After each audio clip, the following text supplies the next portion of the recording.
भारतीय टैलेंट को जापानी भाषा और सॉफ्ट स्किल्स में ट्रेनिंग दें और मिलकर एक जापान रेडी वर्कफोर्स तैयार करिए। A shared workforce will lead to shared prosperity. साथियों, अंत में मैं यही कहना चाहूंगा, India and Japan's partnership is strategic and smart, powered by economic logic. We have turned shared interest into shared prosperity. India is the springboard for Japanese businesses to the global south. Together, we will shape the ASEAN century, Asian century for stability, growth and prosperity. इन्हीं शब्दों के साथ मैं प्रधानमंत्री Ishiba जी और आप सभी का आभार प्रकट करता हूं। अरिगातो गोजाइमास। बहुत बहुत धन्यवाद।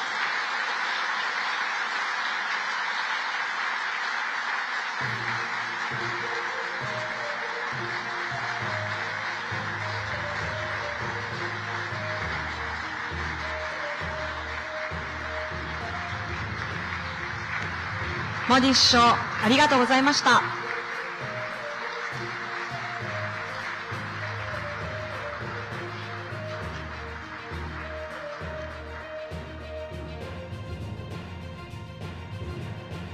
Years, we have nurtured a friendship built on trust.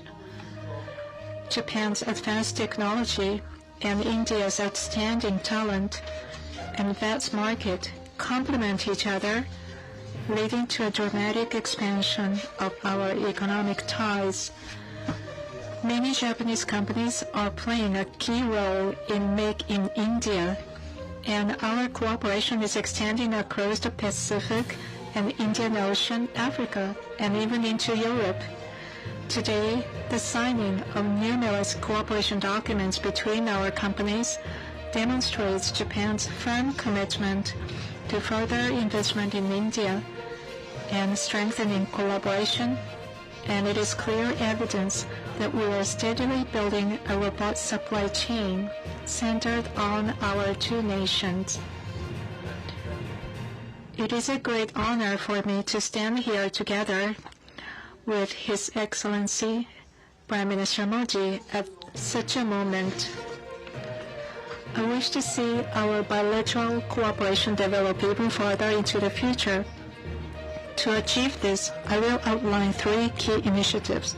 First, the promotion of people-to-people exchanges, that is the foundation. 6 years ago, I have visited Varanasi, a city that symbolizes Indian culture. The people I met there were hardworking and filled with strong hopes for the future. And I was overwhelmed by India's energy for growth. In my home prefecture of Tottori, together with Shimane Prefecture, the Sun in India Association has been working with local governments, industries, and the Chamber of Commerce in Kerala, acting as a bridge for human networks between our countries and bringing new vitality to regional revitalization. I believe that the expansion of such people-to-people exchanges will be the key to enriching the future of both of our nations. Second, the fusion of technology and market. Under Prime Minister Modi's policy of building a self-reliant Indian economy, Japanese technology has steadily built a record of achievement in sectors that underpin economic foundations. For example, Japan and India share the goal of seeing the Japanese Shinkansen train run across Indian soil, and many companies are working together on the construction of the Mumbai-Ahmedabad high-speed rail. Sumitomo Realty and Development is cooperating with the state of government in Mumbai on a station area development project.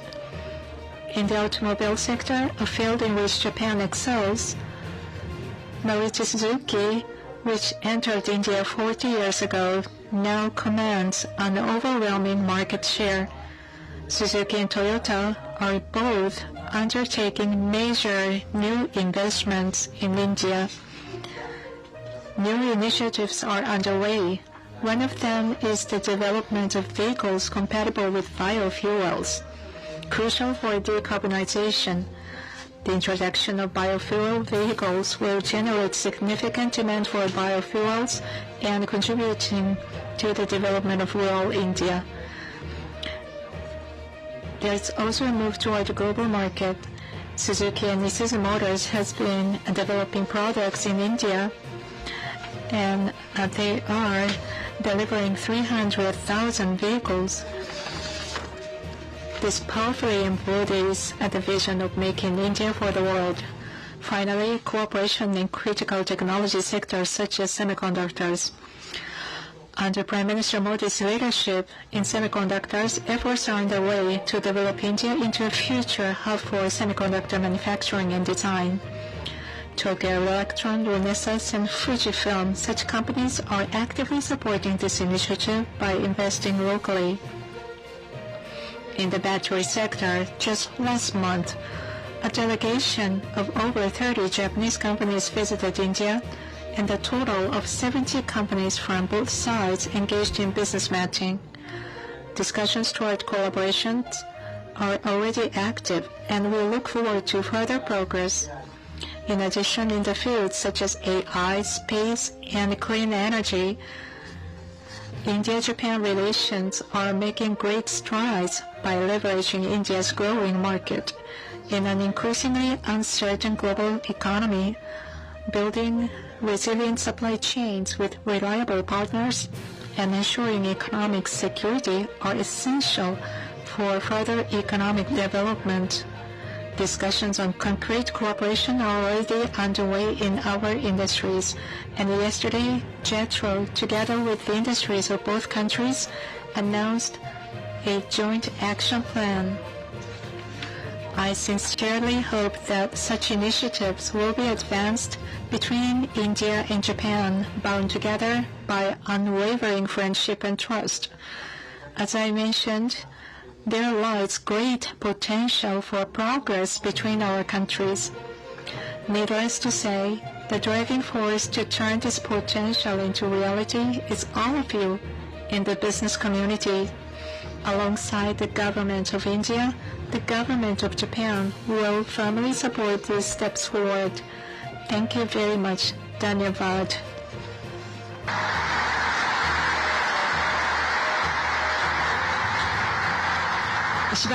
Thank you very much, Prime Minister Ishiba.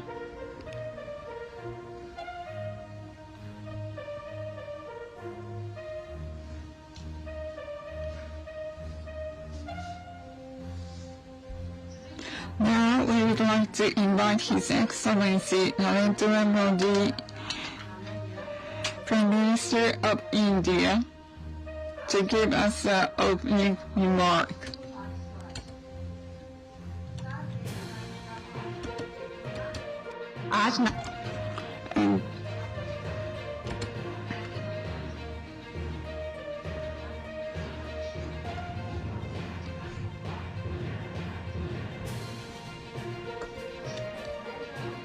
Next, we would like to invite His Excellency Prime Minister Modi, please. The floor is yours.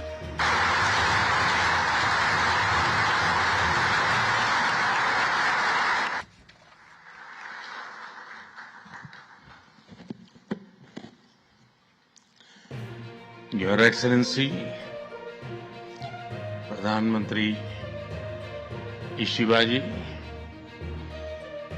Bharat और Japan के business leaders,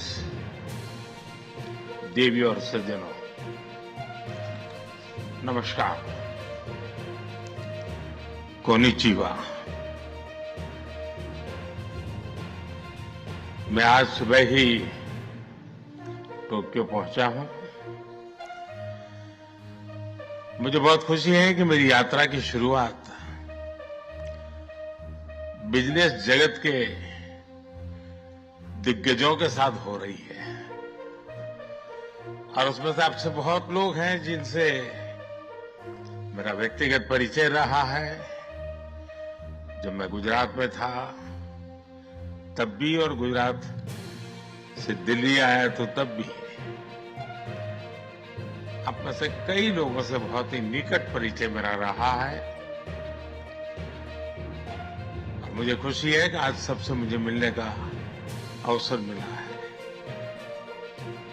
मैं प्रधानमंत्री Ishiba का विशेष रूप से आभार व्यक्त करता हूं कि वे इस फोरम से जुड़े हैं। उनके बहुमूल्य वक्तव्य के लिए मैं उनका अभिनंदन करता हूं।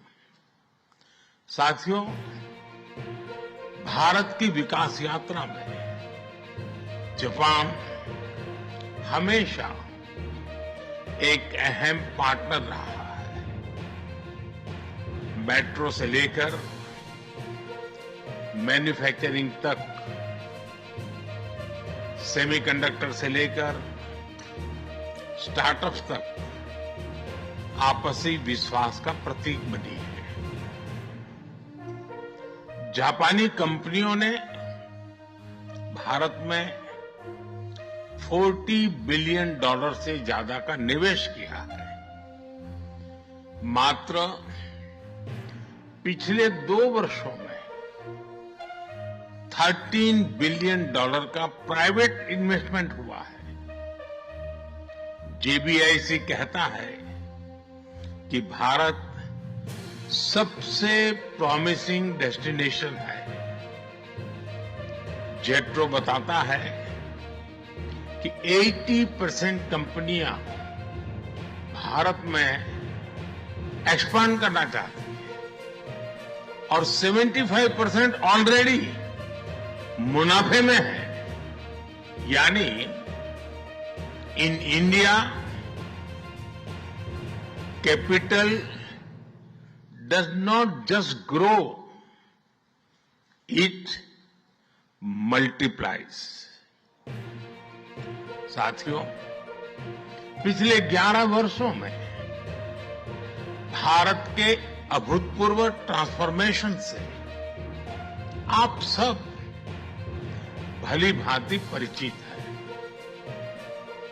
आज भारत में पॉलिटिकल स्टेबिलिटी है,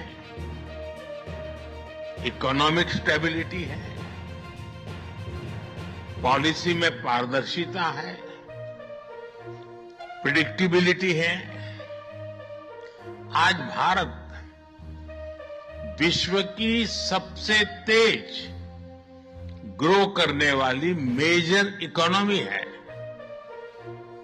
और बहुत जल्द विश्व की तीसरी सबसे बड़ी इकोनॉमी बनने जा रहा है। वैश्विक ग्रोथ में भारत 18% योगदान दे रहा है। भारत की कैपिटल मार्केट्स में अच्छे रिटर्न्स मिल रहे हैं। एक मजबूत बैंकिंग सेक्टर भी है। लो इन्फ्लेशन और लो इंटरेस्ट रेट्स, करीब $700 बिलियन के फॉरेक्स रिजर्व है। साथियों, इस बदलाव के पीछे हमारी रिफॉर्म, परफॉर्म और ट्रांसफॉर्म की अप्रोच है। 2017 में हमने वन नेशन वन टैक्स की शुरुआत की थी। अब इसमें नए और बड़े रिफॉर्म लाने पर काम चल रहा है। कुछ हफ्ते पहले हमारी संसद ने नए और सिंप्लीफाइड इनकम टैक्स कोड को भी मंजूरी दी है। हमारे रिफॉर्म्स केवल टैक्स प्रणाली तक सीमित नहीं है। हमने ईज ऑफ डूइंग बिजनेस पर बल दिया है। बिजनेस के लिए सिंगल डिजिटल विंडो अप्रूवल की व्यवस्था की है। हमने 45,000 कंप्लायंसेस रेशनलाइज किए हैं। इस प्रक्रिया को गति देने के लिए डीरेगुलेशन पर एक उच्च स्तरीय कमेटी बनाई गई है। डिफेंस और स्पेस जैसे सेंसिटिव क्षेत्रों को प्राइवेट सेक्टर के लिए खोल दिया गया है। अब हम न्यूक्लियर एनर्जी सेक्टर को भी खोल रहे हैं। साथियों, इन रिफॉर्म्स के पीछे हमारा विकसित भारत बनाने का संकल्प है, हमारा कमिटमेंट है, कन्विक्शन है और स्ट्रेटेजी है। और विश्व ने इसे रिकॉग्नाइज ही नहीं, एप्रिशिएट भी किया है। S&P ग्लोबल ने 2 दशक बाद भारत के क्रेडिट रेटिंग अपग्रेड किए हैं। The world is not just watching India, it is counting on India. साथियों, अभी भारत जापान बिजनेस फोरम की रिपोर्ट प्रस्तुत की गई। कंपनियों के बीच हुई बिजनेस डील्स, इसका बड़ा विस्तार से वर्णन दिया गया। इस प्रगति के लिए मैं आप सभी का बहुत बहुत अभिनंदन करता हूं। हमारी साझेदारी के लिए मैं भी कुछ सुझाव बड़ी नम्रतापूर्वक आपके समक्ष रखना चाहूंगा। पहला है मैन्युफैक्चरिंग। ऑटो सेक्टर में हमारी भागीदारी बेहद सफल रही है और अभी प्रधानमंत्री जी ने इसका विस्तार से वर्णन किया। हम साथ मिलकर वही magic batteries, robotics, semiconductor, ship building और न्यूक्लियर एनर्जी में भी दोहरा सकते हैं। साथ मिलकर हम ग्लोबल साउथ, विशेषकर अफ्रीका के विकास में अहम योगदान दे सकते हैं। मैं आप सबसे आग्रह करता हूं, कम make in India, make for the world. Suzuki और डाइकिन की सक्सेस स्टोरीज आपकी भी सक्सेस स्टोरीज बन सकती है। दूसरा है टेक्नोलॉजी और innovation. Japan tech powerhouse है और भारत एक टैलेंट पावर हाउस है। भारत ने AI, semiconductor, quantum computing, biotech और स्पेस में बोल्ड और एम्बिशियस इनिशिएटिव लिए हैं। जापान की टेक्नोलॉजी और भारत का टैलेंट मिलकर इस सदी के टेक रिवॉल्यूशन का नेतृत्व कर सकते हैं। तीसरा क्षेत्र है ग्रीन एनर्जी ट्रांजिशन। भारत तेजी से 2030 तक 500 गीगावाट रिन्यूएबल एनर्जी के लक्ष्य की ओर अग्रसर है। हमने 2047 तक 100 गीगावाट न्यूक्लियर पावर का भी लक्ष्य रखा है। सोलर सेल्स हो या फिर ग्रीन हाइड्रोजन, साझेदारी की अपार संभावनाएं हैं। भारत और जापान के बीच जॉइंट क्रेडिट मैकेनिज्म पर समझौता हुआ है। इसका लाभ उठाकर क्लीन और ग्रीन फ्यूचर के निर्माण में सहयोग किया जा सकता है। चौथा है नेक्स्ट जेन इंफ्रास्ट्रक्चर। पिछले एक दशक में भारत ने नेक्स्ट जनरेशन मोबिलिटी और लॉजिस्टिक इंफ्रास्ट्रक्चर में अभूतपूर्व प्रगति की है। हमारे पोर्ट्स की क्षमता दोगुनी हो गई है। 160 से ऊपर एयरपोर्ट्स हैं। 1000 किलोमीटर लंबी मेट्रो लाइन बनी है। जापान के सहयोग से मुंबई और अहमदाबाद हाई स्पीड रेल पर काम चल रहा है। लेकिन हमारी यात्रा यहीं नहीं रुकती। Japan's excellence and India's scale can create a perfect partnership. पांचवा है स्किल डेवलपमेंट और people to people type. Bharat का स्किल्ड युवा टैलेंट वैश्विक जरूरतें पूरी करने की क्षमता रखता है। इसका लाभ जापान भी उठा सकता है। आप भारतीय टैलेंट को जापानी भाषा और सॉफ्ट स्किल्स में ट्रेनिंग दें और मिलकर एक जापान रेडी वर्कफोर्स तैयार करिए।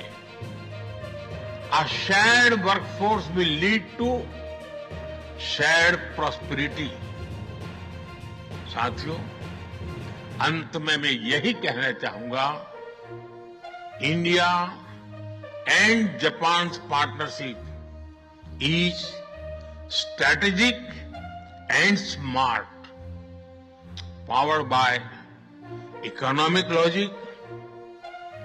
We have turned shared interest into shared prosperity. India is the springboard for Japanese businesses to the global south. Together, we will shape the ASEAN century, Asian century for stability, growth and prosperity. इन्हीं शब्दों के साथ मैं प्रधानमंत्री इशिबाजी और आप सभी का आभार प्रकट करता हूं. अरिगातो गोजाइमास. बहुत बहुत धन्यवाद.